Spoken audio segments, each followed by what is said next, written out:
હું છું અન્વી। સમાચારો વિગતવાર જોઈએ તો રાજ્યના ગૃહમંત્રી હર્ષ સંઘવી સોનગઢ ખાતે મોરારી બાપુની રામકથામાં પહોંચ્યા। હર્ષ સંઘવીએ ત્યાં એક મોટું નિવેદન આપ્યું। હર્ષ સંઘવી મોરારી બાપુની કથામાં પહોંચ્યા હતા અને ત્યાં તેમણે એક મોટું નિવેદન આપ્યું। આદિવાસી ભાઈ બહેનો ભગવાનનું બીજું સ્વરૂપ છે, એવા ભાઈઓ અને બહેનોને ફોસલાવી ખોટા રસ્તે લઈ જનાર પર ગુજરાત સરકાર ગંભીરતાથી પગલાં લેશે તેવું નિવેદન હર્ષ સંઘવી દ્વારા આપવામાં આવ્યું છે।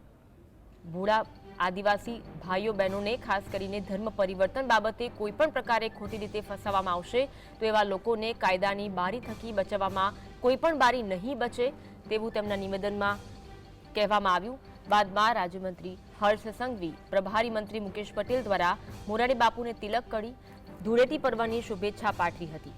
પૂર્વ મંત્રી ગણપત વસાવા અને જિલ્લાના ધારાસભ્યો અને ભાજપના પ્રમુખ સહિતના હોદ્દેદારો પણ ઉપસ્થિત રહ્યા હતા।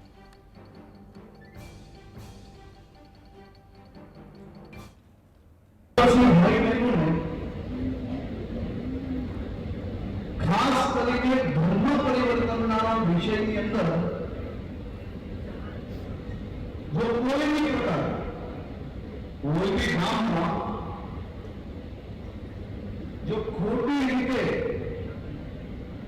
ફસાવવામાં આવશે તો સરકારી અને કાયદાકીય સકંજામાંથી છૂટવાની બારી નહીં બચે।